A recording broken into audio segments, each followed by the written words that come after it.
Hallo und herzlich willkommen hier zum ERFOLGSSTRATEGIE Podcast, deinem Podcast für deine individuelle, effiziente und lebenstaugliche Erfolgsstrategie. Ich bin Mareike Bruns, Coach für Selbstständige und solche, die es werden wollen, und freue mich wieder riesig, dass du in diese Folge eingeschaltet hast.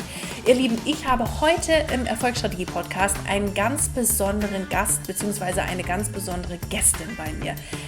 Carlson ist da und sie ist Senior Inner Circle Coach und Training Executive beim Proctor Gallagher Institut. Ihr wisst, wenn ihr mir bei Instagram folgt oder auch bei Facebook folgt und mal ab und an in die Stories reinschaut, dass ich ein riesen Fan bin von der Arbeit von Bob Proctor, und sie arbeitet dort eben als Senior Inner Circle Coach und betreut da verschiedenste Klienten. Ich war auch schon bei ihrem Coaching und sie ist wirklich eine ganz, ganz wundervolle und tolle Person, die sehr gut die Universumsgesetze erklären kann, die unheimlich toll auch für jeden Lebensbereich coachen kann. Also es ist wirklich eine Freude, mit ihr zu sprechen. Und ich habe sie gefragt, ob sie Lust hat, bei mir im Programm, im Podcast einfach dabei zu sein. Und sie hat sofort ja gesagt, was mich total freut. Und wie ihr schon hört am Namen und Bob Proctor und so weiter, dieses Interview ist auf Englisch. Ich denke aber, ihr könnt es ganz gut verstehen. Also meine Fragen auf jeden Fall. Verzeiht mir den ein oder anderen grammatischen Fauxpas. Es war auch mein erstes Interview auf Englisch. Aber man versteht alles. Und sollte irgendeine Passage dabei sein, wo ihr sagt, boah, also das würde ich gerne verstehen, aber da hapert es ein bisschen am Englisch, dann kommt super gerne auf mich zu und wir sprechen einfach gemeinsam darüber, okay? In der Regel solltet ihr das aber echt gut verstehen können. Genau, und ja, es war so ein mega Interview, da ist sehr, sehr viel drin. Also wir sprechen sehr viel über das Law of Vibration und wie ihr die Gesetze anwenden könnt, was sie so in ihrer täglichen Routine macht und so weiter. Also das ist wirklich, wirklich toll und sehr, sehr gewinnbringend, was die Hayley uns da erzählt. Also ganz viel Spaß da beim Zuhören. Wenn du nach dem Podcast-Interview mega motiviert bist und sagst, boah, da will ich weitermachen, da will ich weiter einsetzen, dann lade ich dich ganz herzlich ein, zu meinem Journal Dich Reich Workshop dazu zu kommen. Am 4. Juni kannst du mit mir gemeinsam 4,5 Stunden absolute High Vibe spüren, die Fragen von mir mitbekommen, die mich einfach dazu auch gebracht haben, meine ersten 100.000 Euro Umsatz zu machen, und ja, einfach dir mal 4,5 Stunden für dich Zeit zu nehmen, zu journalen, mit deinem Unterbewusstsein, mit deinen Emotionen in Kontakt zu kommen. Ihr werdet das im Podcast-Interview auch gleich hören. Das Wichtigste ist, sich mit Gefühlen auseinanderzusetzen, und da mag ich euch einfach einladen, wenn du Bock hast, wenn du da dabei sein willst. Den Link findest du in den Shownotes. Einfach Ticket buchen und direkt dabei sein. Es wird einfach ein geiler Workshop. Ich freue mich da jetzt schon drauf, und es ist wie immer ein riesen Herzensding und Herzensprojekt von mir und Wissen, was ich einfach unglaublich gerne mit dir teilen mag. So, jetzt aber lange genug gequatscht und ich würde sagen, wir legen jetzt direkt los. So, I'm so happy and excited to welcome my first English-speaking guest here in the Strategy for Success podcast. It's Carlson, who is a Senior Inner Circle Coach and Training Executive at the Proctor Gallagher Institute. And I know her. She's a wonderful coach. She's a great person. And I'm so happy to welcome you here in the podcast episode. Thank you so much for having me. I'm so grateful. I'm really excited to be here with you. Cool. Hayley, thank you so much for your time. For the preparation of this interview, I was at your personal Facebook profile, and the first thing which caught my attention was a quote of Napoleon Hill, which is actually your title of the Facebook profile. And I would like to read it out loud because it's a very cool quote of him. The starting point of all achievement is desire. Keep this constantly in mind. Weak desires bring weak results. Just a small fire makes a small amount of heat. Could you tell us, why did you choose exactly this quote for your title of your first Facebook profile? Yeah, absolutely. Well, I have studied with and mentored by and now work with Bob Proctor, who Napoleon Hill was one of his mentors. And so I follow naturally Napoleon Hill's work as well. I believe, the first step from Think and Grow Rich, the first step towards riches, and riches come in all forms, is desire, and you have to, and, I also study Neville Goddard, The Power of Awareness. And he talks about, the first step in any sort of transformation that we want to create in our life is desires, to have a burning desire to change or to transform or to accomplish something. And so I've been, over the last couple of years, I've been really connected just to that word desire. And I thought it was a beautiful quote to represent the work I do. So that's why I chose it. That's so amazing. And this is what I often tell my clients too.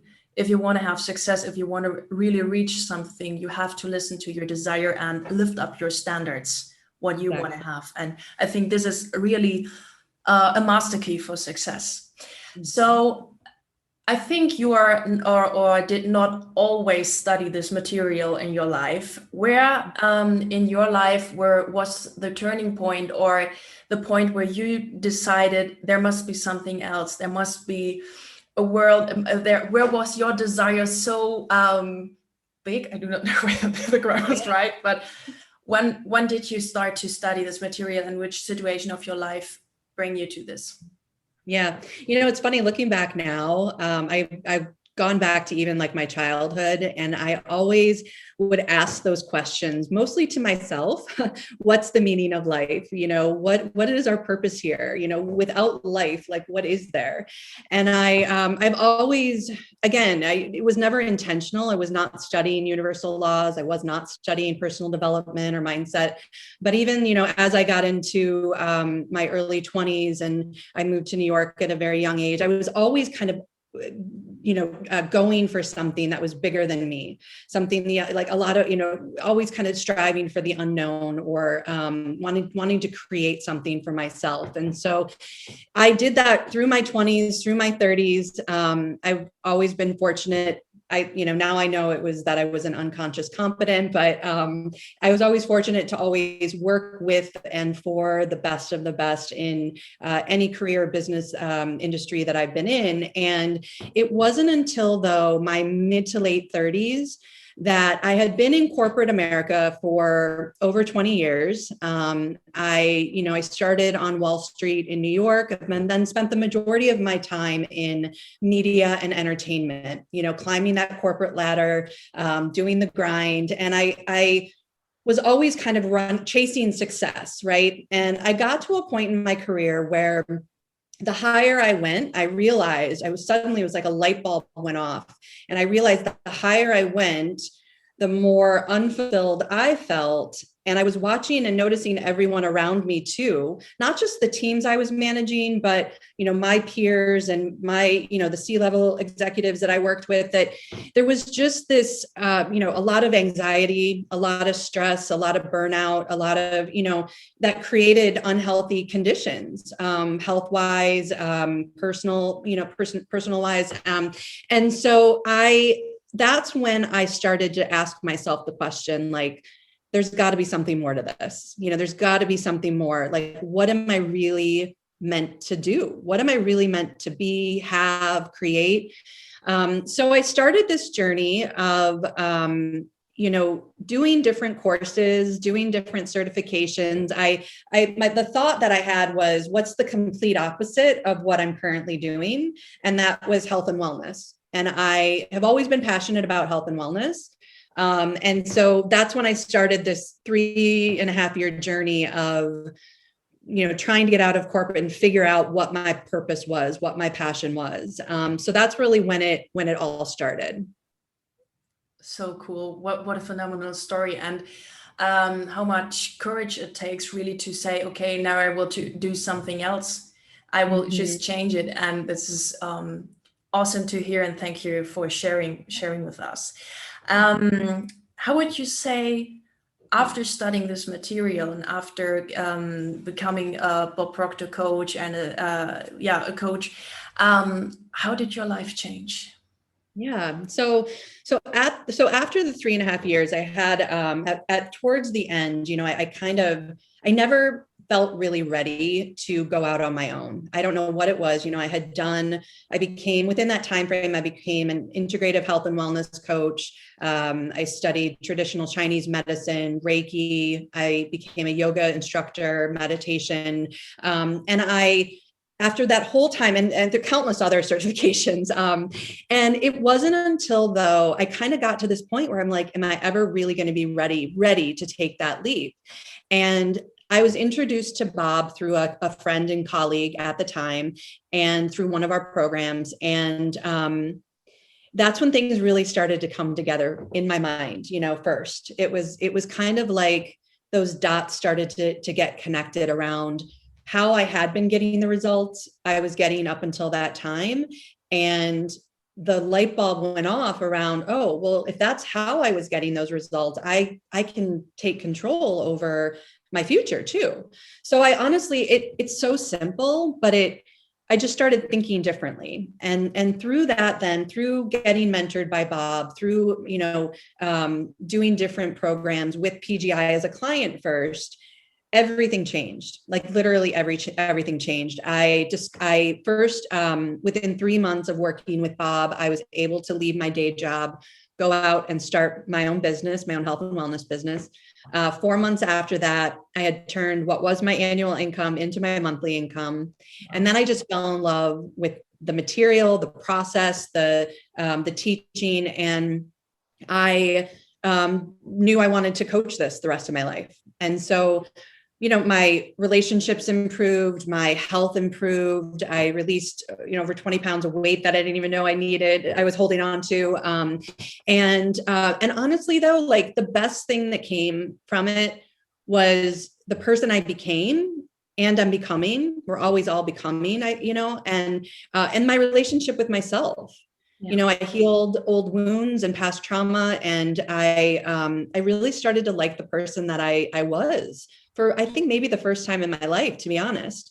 Mm-hmm. And so it really impacts. I became a better parent. I parent my kids differently now. So it like when you start with just a little ounce of desire, it's amazing what can transform, for you when you really do the work. Yes. Thanks for sharing. That's wonderful. So you just mentioned when you do the work. I think we maybe should go a bit deeper into the work. So what do you think, or how would you explain the law of attraction to a person who has never heard about law of attraction and does not know how to use it in a special kind of awareness, because we all use it every day and every person uses it, but to use it for their purposes and their goals? How would you explain it? Yeah, absolutely. And Bob explains this all the time too. I love it. Like, so there's the law of attraction is a secondary law. I think a lot of people that are in this work are familiar with the movie, The Secret. That was a great movie to bring awareness to the universal laws, but the primary law, that's actually a secondary law. The primary law is the law of vibration. Okay. And we are all vibrating all the time. Right? Everything is vibrating around us. We are vibrating. We're vibrational beings. Everything in our world is vibrating. And, I like to use the example of, like this is a piece of paper, right? At one time, this was wood and it was vibrating at a different speed, and now it was made into paper. And so it has taken this form, so like literally you can apply it to everything in our world. So when you decide what you want, the one goal that you want to go after more than anything, the work is to get in harmony with that goal, with the desire, and with the good, what you're creating.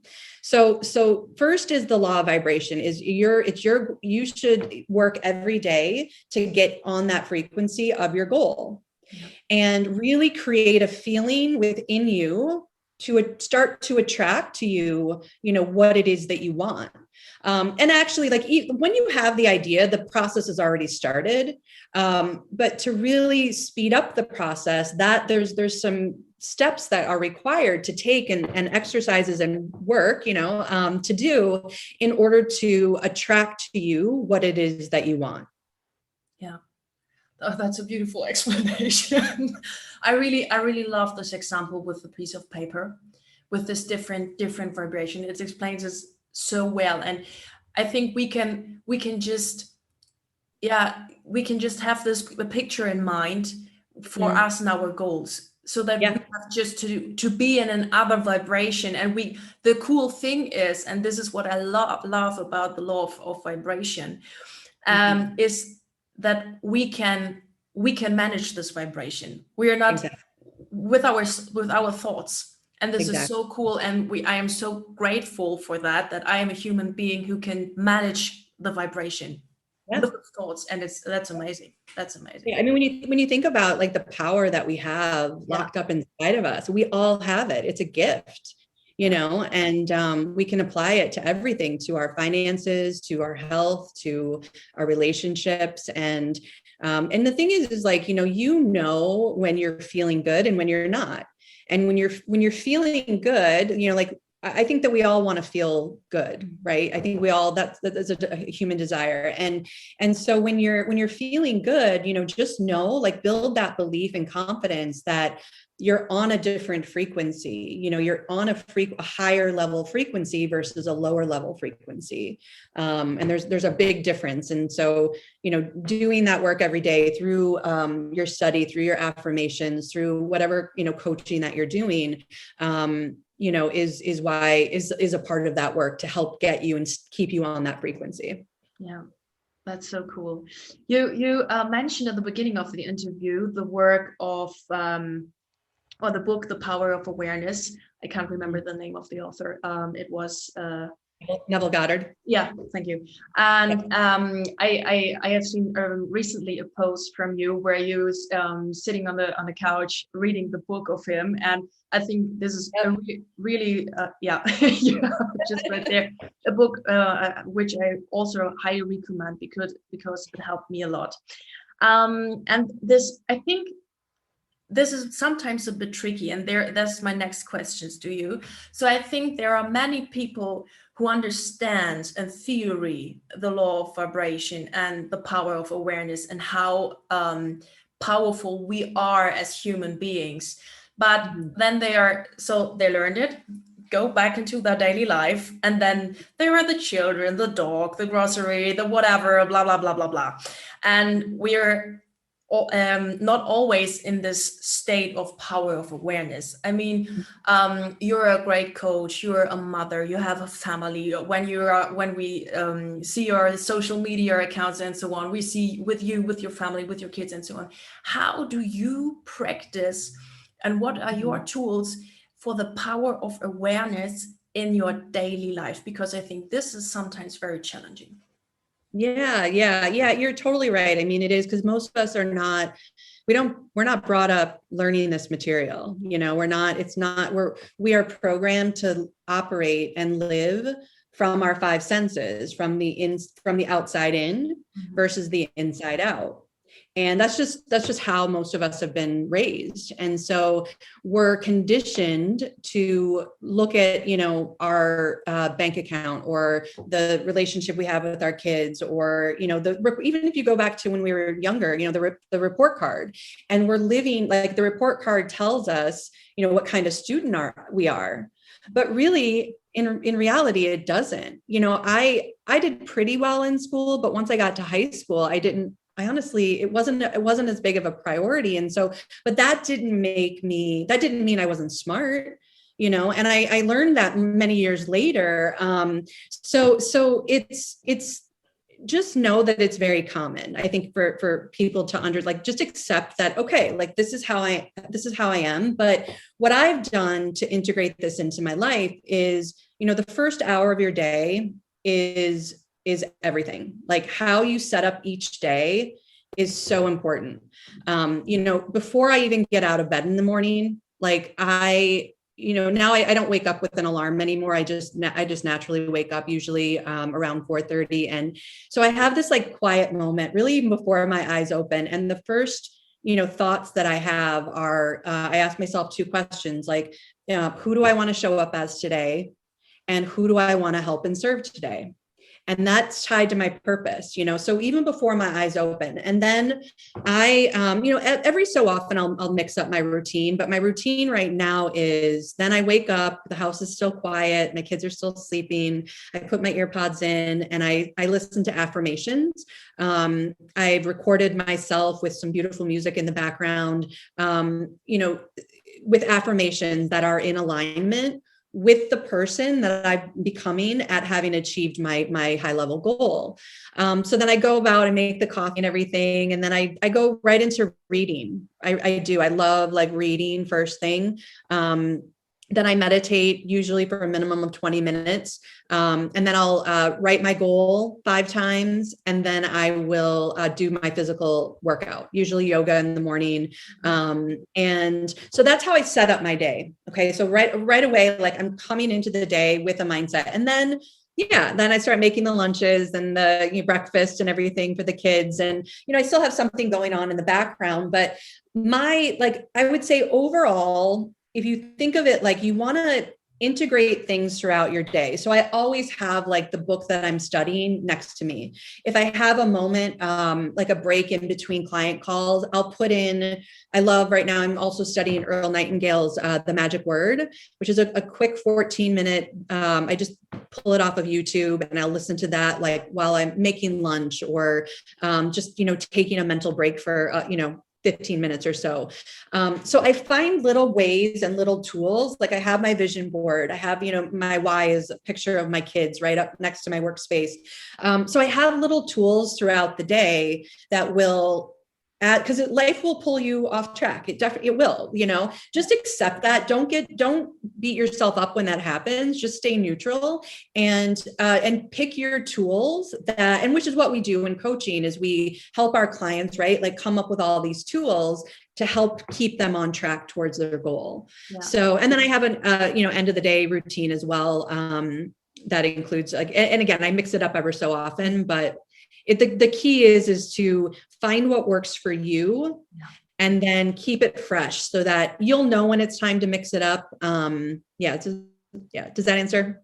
Yeah. That's a great answer. And I think one very important point is not to miss the point of mixing it up when it does not work anymore. So not your routine just because you want to do a routine that really works for you and which is inspiring you. So where I started with the coaching work, which is years ago, I heard also to affirmations and so on. And sometimes I heard them for half a year. And after least after 3 months, it was like, okay, this does not inspire me, but I heard it just for hearing it. And this is not the point. The point is do something which really inspires you. What is cool for you and what helps you, right? Exactly.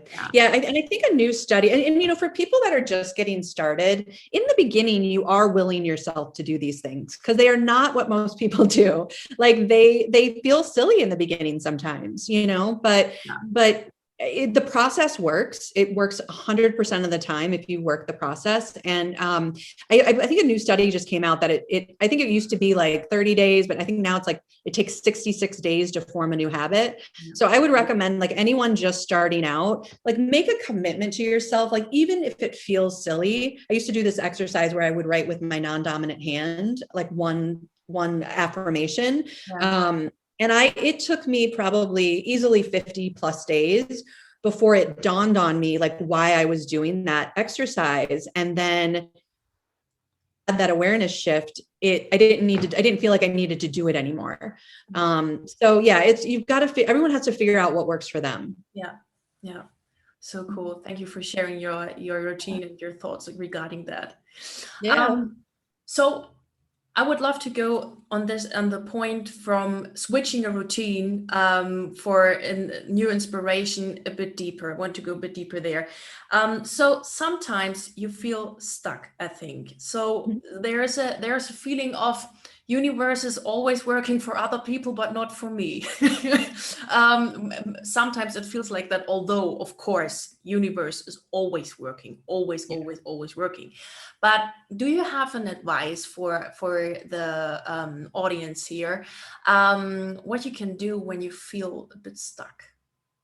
Yeah, absolutely. Yeah, it's going to happen. It's just, again, it's just a part of the process, and that's okay. I would say the first thing is to acknowledge it, really go within and kind of ask yourself, like, where is this coming from?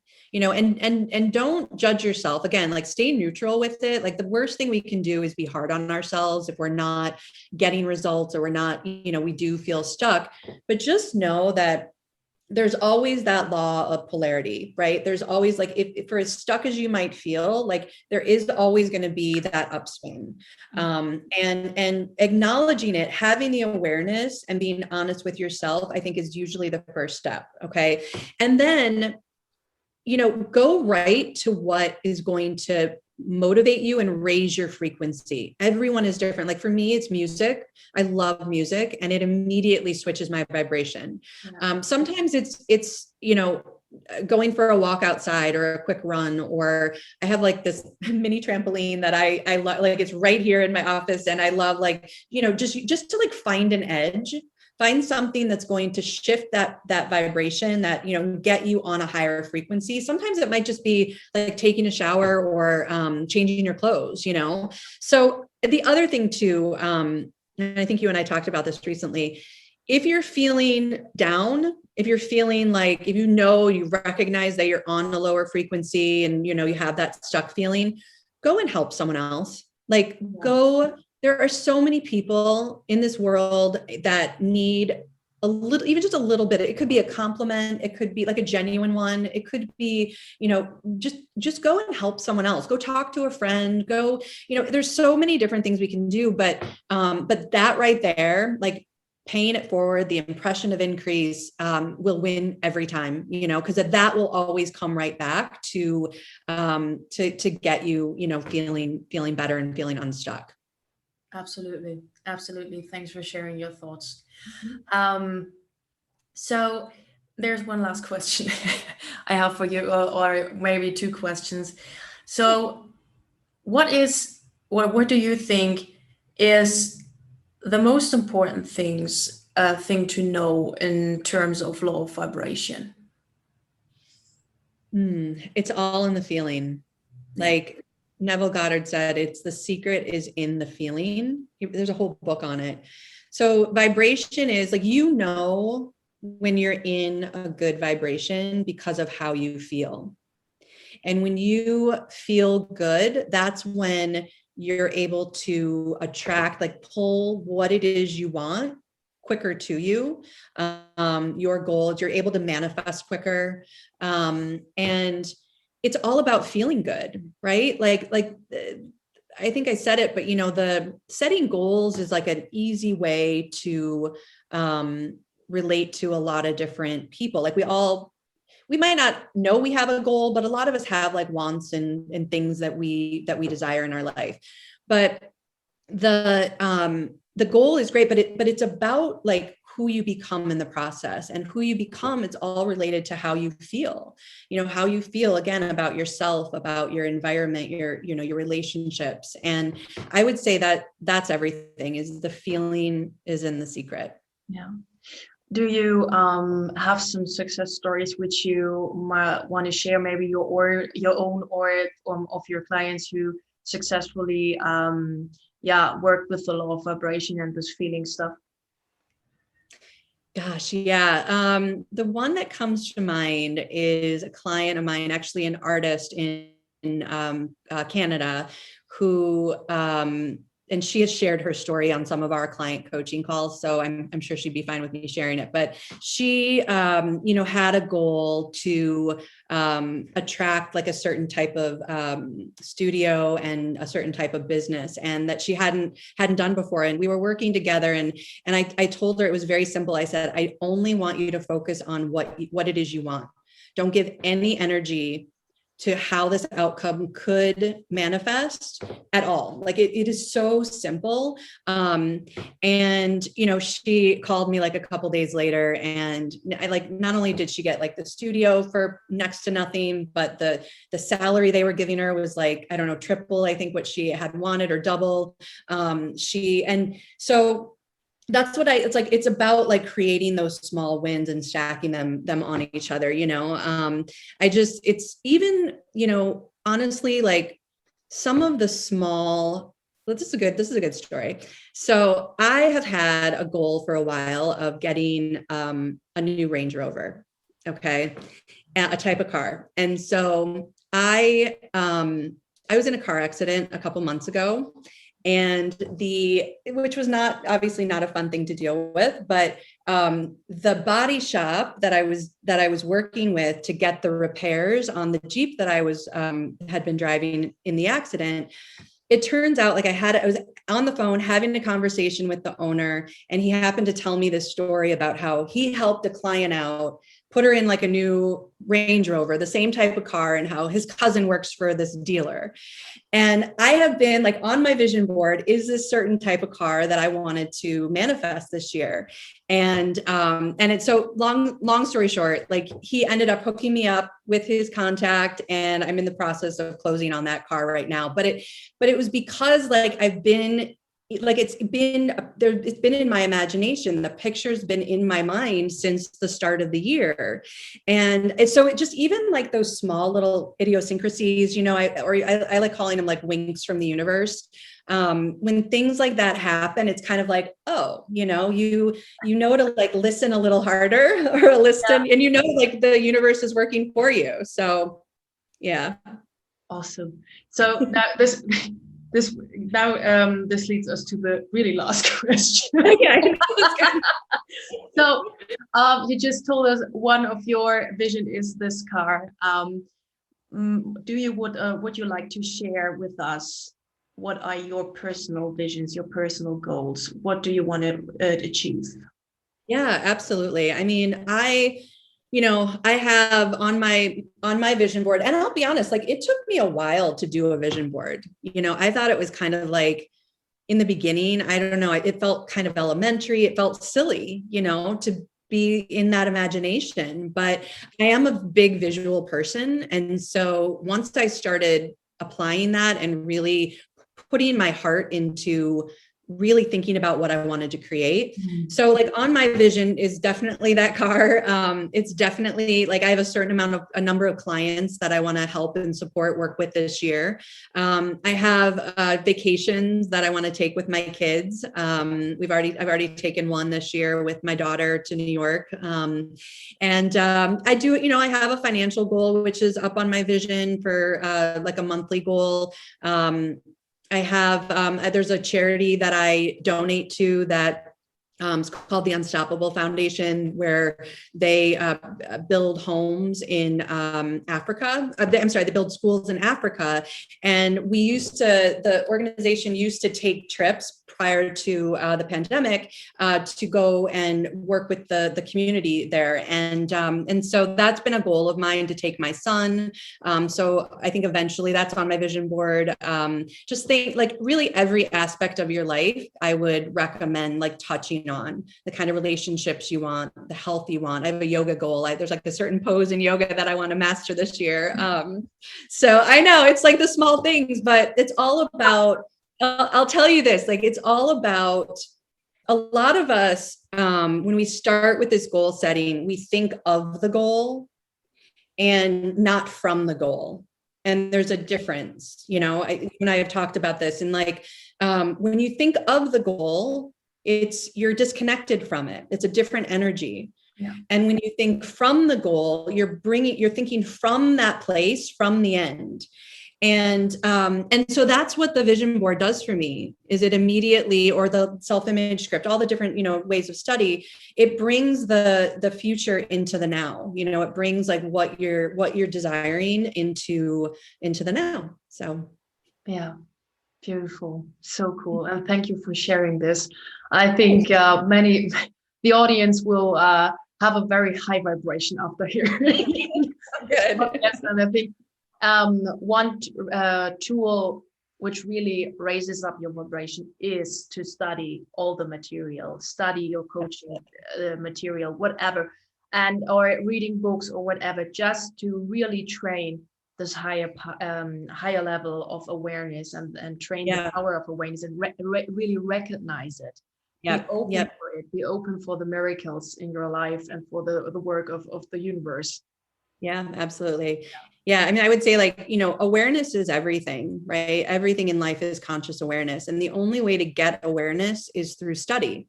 And so that is so important. And then the other thing though, too, is to move into action right away, because the confidence comes in the doing and moving into action. So, you really can't have one without the other. But yeah, I think that's beautiful what you said. Yeah. Thank you so much for sharing your knowledge and all your thoughts with us. And I'm really happy that you were my first English speaking guest. Oh, I'm honored and I'm grateful. I love working with you, and I know it wasn't a coincidence that we met. So it really wasn't. Thank you, Haley. I know. Ihr Lieben, das war das Interview mit der Haley. Ich hoffe, euch hat es genauso gut gefallen wie mir. Ich fand es sehr, sehr inspirierend und ich fand auch ihre Praxisbeispiele sehr, sehr inspirierend, was mega, mega cool war, dass sie das mit uns geteilt hat. Nimm diese Vibe jetzt mit in deinen Tag, in dein Business, in dein Leben. Wenn du sagst, boah geil, da will ich mehr von, insbesondere beim Thema Money Mindset und da weitermachen, dann lade ich dich ein, am 4. Juni am Journal Dich Reich Workshop dabei zu sein. Es ist mega cool, es ist eine saukoole Vibe dort und die Tickets dazu, beziehungsweise die Möglichkeit, die Tickets zu kaufen, die findest du in den Shownotes ganz oben im Link. Ich wünsche dir jetzt einen fantastischen Tag und egal, was du gerade machst, bleib unbedingt dran. Deine Mareike.